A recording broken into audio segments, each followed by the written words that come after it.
دریائے عشق ہے، آگے دیکھو ہوتا ہے کیا کیا، ستاروں سے آگے جہاں اور بھی ہے۔ تمہاری ابھی آزمائش آئی کہاں، ہمیں ابھی آزمایا کہاں گیا ہے؟ قرآن تو یہ کہتا ہے کہ ہم حسبتم ان تدخلوا الجنۃ ولما یأتکم مثل الذین خلوا من قبلکم مستهم البأساء والضراء وزلزلوا حتى يقول الرسول والذين آمنوا معه متى نصر الله الا ان نصر الله قریب۔ رب تعالیٰ فرماتا ہے کیا تم یہ سوچ کر بیٹھے ہو کہ تم سیدھے جنت میں چلے جاؤ گے اور تم کو ویسی تکلیفیں نہیں آئیں گی جیسے پہلے والوں کو آئی تھی؟ اور کیسی آئی تھی؟ قرآن کہتا ہے وہ زلزلوا، انہیں ہلا دیا گیا تھا، یہاں تک کہ رسول پاک نے اور ایمان والوں نے یہ کہنا شروع کیا اللہ کی مدد کب آئے گی؟ پھر رب تعالیٰ فرماتا آگاہ ہو جاؤ اللہ کی مدد قریب ہے۔ ہماری آزمائشیں کہاں آئی ہیں میرے عزیزوں؟ کون سی تکلیفیں، کون سی مصیبتیں؟ علماء اسلام کو آج اللہ تبارک و تعالیٰ نے ٹھاٹ باٹ سے رکھا ہے، ہر طرح کی سہولیات تمہیں آج ملی ہوئی ہے۔ کون سی نعمت کی کمی مولا نے دی ہے؟ ہر چیز تم قدم باہر نکالو کہ ساری سہولیات تمہارا استقبال کر رہی ہے۔ ہم یہاں اے سی میں دن و رات گزارنے والے ہیں، قالینوں پر سجدے کرنے والے ہیں اور مرغ مسلم ہر دن کھانے والے ہیں۔ تمہیں کہاں پتا ہے ابھی کہ آزمائش کہتے کسے ہیں، تکلیفیں کہتے کسے ہیں؟ میں نے تو صرف ایک چکھ کر کے دیکھا ہے 8 مہینے میں، پھر اندازہ ہوا، چکھا ہے بس، چکھ کر کے آئے کہ 8 مہینے پتھروں پر انہوں نے سلایا تھا تو لگتا کیسے ہے، کیسے لگتا ہے؟ کھانا اور پانی کے لیے جو آج ہمارے ارد گرد لوگ ہاتھ دھلائیں، رومال دے پوچھنے کے لیے، ہر چیز کی خدمتگار ہو، اور جب وہاں بدتمیز لوگ اور ظالم لوگ لائن میں کھڑے کر کے سوکھی روٹیاں دیتے ہو تو پھر اندازہ ہوتا ہے لگتا کیسے ہے۔ یہ چھوٹی سی چیز ہم نے چکھ کر کے دیکھا ہے، وہ روٹیاں دیکھی جس سے انسان کا گلا کٹ سکتا ہے۔ میرے عزیزوں، یہ سب باتیں اس لیے عرض کر رہا ہوں کہ ابھی امتحان باقی ہے ہمارے۔ اگر ناموس مصطفیٰ کی بات کرتے ہو تو پھر ان سب چیزوں کے لیے تیار رہو، ان سب چیزوں کے لیے تیار رہو۔ اور ایک بات میں بتاتا ہوں، یہ باہر مجمع میں بیٹھ کر کے بات کرنا بہت آسان ہے، اور اندر تکلیفیں سہ کر کے پھر یہ بات کرو۔ میرے عزیزوں، کبھی کبھار گھبراہٹ ایسی ہوتی تھی، کچھ قیدی لوگ آ کر کہتے تھے کہ سچ میں اللہ ہے؟ ایسے سوال، اللہ ہے، سنتا ہے؟ اور اس وقت کوئی آیت ان کو بتانے میں بھی ہمیں ایسا لگتا۔ ایک قیدی سے میں نے کہا ان مع العسر یسرا، ہر تکلیف کے بعد آسانی، اللہ کا وعدہ ہے۔ جھٹ سے اس نے کہا مولانا 16 سال ہو گئے، ابھی کب آئے گی وہ آسانی؟ ہمارے پاس کیا جواب ہے؟ یہ تکلیفیں سہ کر کے پھر آیتوں پر یقین کرنا، یہ بہت بڑے کمال کی بات۔ یہاں باہر بیٹھ کر کے جو تسلی کی باتیں کریں، میرے عزیزوں بہتوں کو ہم نے دیکھا ہے، بہتوں کو جان بھی دیں گے، گردن بھی کٹا دیں گے، بہت ساری باتیں ہیں۔ اسی سے اندازہ ہو جاتا ہے جو صبح بستر نہیں چھوڑ سکتا وہ کیا گردن کٹائے گا، جو نماز کے لیے اذان کو لبیک نہیں کہتا، وہ جان کی بات کہاں ہے؟ ایک ڈنڈے سے ساری چیزیں بھاگ جائیں گی، سب نکل جاتے ہیں ادھر ادھر۔ میں سب کی بات نہیں کرتا، آزمائشیں جس وقت آئیں گی میرے عزیزوں، استقامت یہ کسی چھوٹے موٹے چیز کا نام نہیں ہے۔ اللہ تعالیٰ فرماتا ہے ان الذین قالوا ربنا اللہ ثم استقاموا، بے شک وہ لوگ جنہوں نے یہ کہا ہمارا رب اللہ ہے، پھر اس پر جمے رہ گئے، تتنزل علیہم الملائکہ، ان پر پھر فرشتے اتارے جاتے ہیں، فرشتے اتارے جاتے ہیں۔ میرے عزیزوں، یہاں بڑی بڑی باتیں کہنے کے لیے میں نہیں کھڑا، بس اتنی بات کہوں گا کہ حالات کے تناظر میں جو آج تمہارے لیے سب سے بڑے چیلنجز ہیں، اس میں تمہیں کھڑے اترنے کی ضرورت ہے۔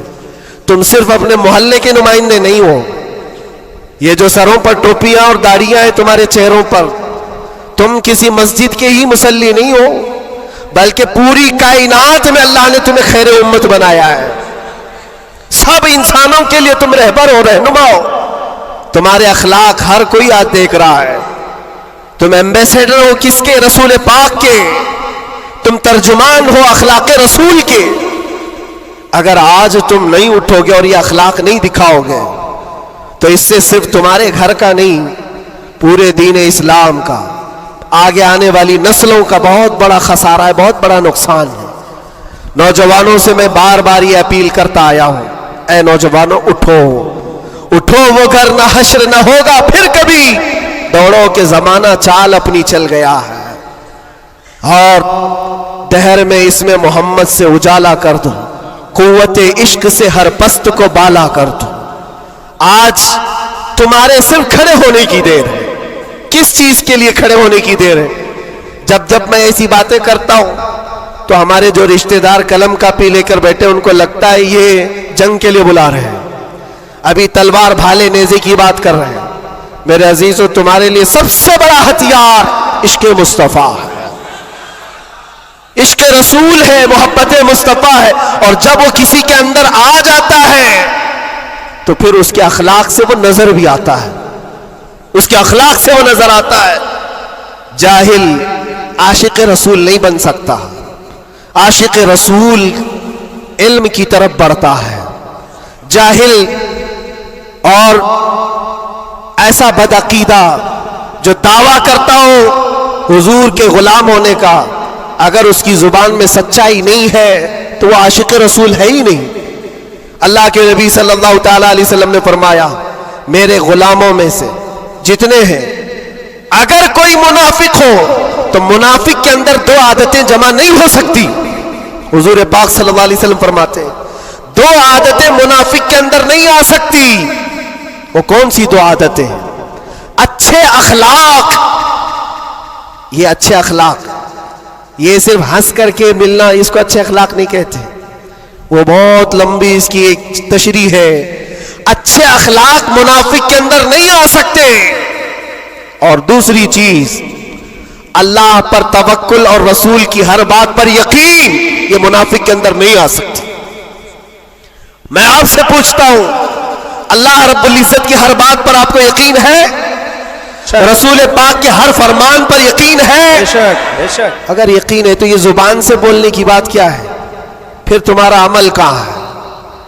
اسی لیے سیدنا ابو بکر شبلی رحمت اللہ تعالی علیہ سلسلہ قادریہ کے بڑے بزرگ ہیں، غوث پاک کے دادا پیروں میں آتے ہیں. آپ کہتے ہیں میری زندگی کا سب سے کٹھن سوال، سب سے مشکل سوال یہ ہے، اگر کسی نے مجھ سے پوچھ لیا کیا تم حضور پاک صلی اللہ علیہ وسلم سے محبت کرتے ہو، وہ کہتے ہیں میرے لیے سب سے کٹھن سوال ہے. ابھی میں پوچھوں تو سب ہاتھ بھی اٹھائیں گے، سب اٹھا دیں گے. حضور پاک صلی اللہ علیہ وسلم سے محبت ہے یعنی سب چلا کے بولیں گے ہے. لیکن حضرت ابو بکر شبلی کہتے ہیں یہ میرے لیے اس کا جواب سب سے مشکل ہے. کہا اس میں کیا مشکل ہے؟ آپ فرماتے ہیں اگر نہ کہہ دیا تو ایمان چلا جائے گا، اگر نہ کہہ دیا تو ایمان چلا جائے گا، اور اگر ہاں کہوں تو میرے اعمال اس کے مطابق نہیں، جھوٹا پڑ جاتا ہوں، دل ملامت کرے گا. زبان سے تو رسول پاک کی محبت کی بات کرتا ہے، کہاں ہے تیرے عمل؟ عزیزان گرامی وقار، یہ دو عادتیں میرے آقا فرماتے ہیں منافق کے اندر نہیں آ سکتی، اچھے اخلاق اور اللہ اس کے رسول پر یقین کامل. یقین سے ہی تو عاری ہوتا ہے منافق، یقین اس کا ختم ہو چکا ہوتا ہے. یہاں ابھی لکی ڈرا شروع ہو جائے اور چیٹ پہ چیٹ ہوتے رہتے، ہر سال ہوتے رہتے، پھر بھی اس میں گھستے بھی رہتے. لاکھ کا 2 لاکھ بنانا ہے، ابھی دیکھو کتنے آ جائیں گے. اور کیسے کیسے چیٹر لوگوں پر یقین کرتے ہیں. اور 2-4 لوگوں نے بول دیا کہ نہیں میرا بھی ڈبل ہوا ہے، سب آ گئے، لائن لگ جاتی ہے، کئی 100 کروڑ کھا کر کے چلے جاتے. ان پر تمہیں یقین ہے؟ اور مصطفیٰ کریم صلی اللہ تعالی علیہ وسلم نے فرمایا تم صبح اپنی نیند کو چھوڑ کر، بستر کر چھوڑ کر اپنے گھر سے وضو کر کے مسجد کی طرف نکل کر آئے، 2 رکعت نماز ادا کر لیا. حضور پاک صلی اللہ علیہ وسلم فرماتے پوری دنیا کی دولت سے زیادہ قیمتی ہے سبحان اللہ سبحان اللہ. یقین ہے اس پر تو انویسٹ کرو. اگر حضور پاک صلی اللہ علیہ وسلم کی ہر بات پر یقین ہے تو انویسٹ کرو اس میں. آج